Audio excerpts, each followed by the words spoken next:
Arturo Pittore here, but you can call me Art. This is Explorations in Art History, starring me. And the hand. Well, what about the rest of me? I'm waiting. Ow! Oh! Ow! Ow! What's happening to me? I feel so emotional, all torn up, and like my life has been shattered, and I... Tissue, please? Okay, I see we're going to be talking about 20th century art. At the beginning of the 20th century, the fauves, a French term for wild beasts, led by Henri Matisse, used color in a way to defy reality. One term applied to the new approaches in art was avant-garde, a French military term that meant the advanced guard. Being avant-garde was the cool, hip, in thing to be. Charge! The son of a Spanish art professor, Pablo Picasso was an art prodigy, trained in the academic style, as shown by this self-portrait he painted at 14. In 1907, Picasso began painting Les Demoiselles d'Avignon. This groundbreaking painting replaced the linear perspective in rounded volumes of traditional art with splintered planes and a deliberately flat 2D surface. It kicked off a new experimental movement called Cubism. Mr. Art, your mission, if you decide to accept it, is to infiltrate the Dada movement. The time, 1916. During World War I, a group of rebel artists decided if society was going to behave so badly, then they wanted no part of its traditions. Marcel Duchamp started by painting a mustache and beard on the Mona Lisa, and a French vulgarity underneath. Rude. The only rule of the Dadas was no rules. So Duchamp then exhibited a urinal as a piece of modern sculpture, named it The Fountain, and signed it with a fake name, Arturo Pittore. After all, without rules, anything could be art. At first, the public was revolted, which delighted the Dadaists. Their art was meant to be a poke in the eye of the world, and it was succeeding. But eventually, Dadaism became accepted and even respected, shocking the Dadaists and causing their movement to self-destruct in 5, 4, 3, 2, 1.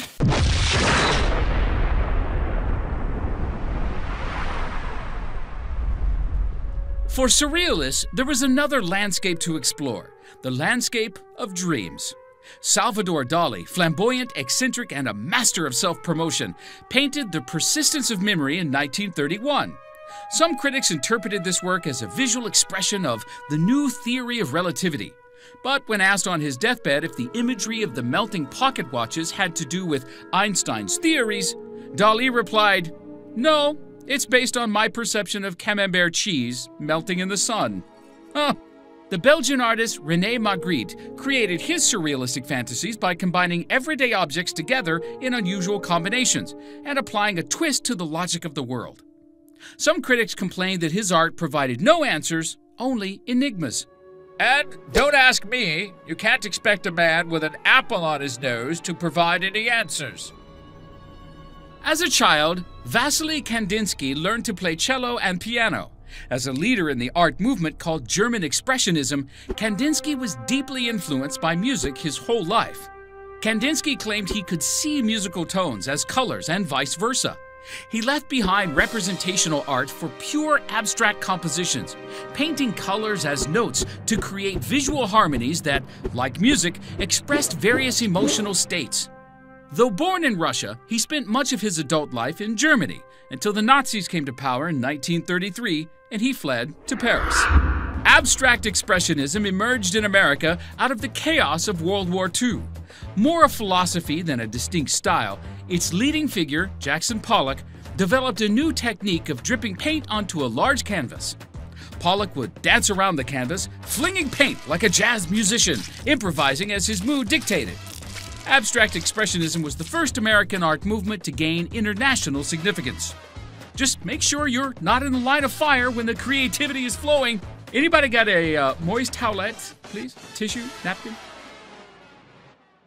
Pow! Biff! Bam! Pop art was a sock in the solar plexus to the intellectualism of abstract expressionism. Andy Warhol, who trained as a commercial artist, was able to bridge the prejudice gap of the fine art world with his large prints of images from popular culture, mixing low art with high art. Potato, potato, tomato, tomato. Soup's on! In the 60s, rock and roll music made the teenagers dance, and op art aimed to make eyeballs rock and roll with their optical illusions. Like this composition by Bridget Riley, called Movement in Squares. When you stare at it, the eyes see an illusion of movement. It's, feeling kind of queasy. Is the painting moving, or have we put out to sea? A little Dramamine on the set, please? Oh, I need to sit down. Georgia O'Keeffe lived in New York City, but loved New Mexico, which she called the Far Way. When her husband, the famous photographer Alfred Stieglitz, passed away, she moved to her land of inspiration. Explaining her large paintings of flowers portrayed as if under a magnifying glass, she said, "Well, I made you take time to look at what I saw. Something new from something old."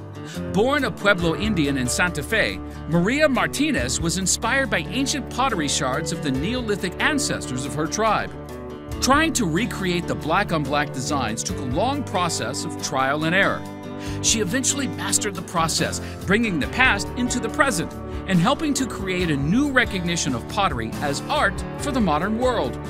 Built in the Great Salt Lake, Smithson's Spiral Jetty is a sample of another kind of art which is called earthwork sculpture, or land art. Unlike outdoor sculptures created in a studio and then added to the landscape, land art is made from nature, soil, rocks, logs, branches, and water, and is made to exist as part of the landscape. 20th century art, often just called modern art, was above all else experimental. As the century progressed, art became less group movement oriented and more of an individual search for new creative ways of expression.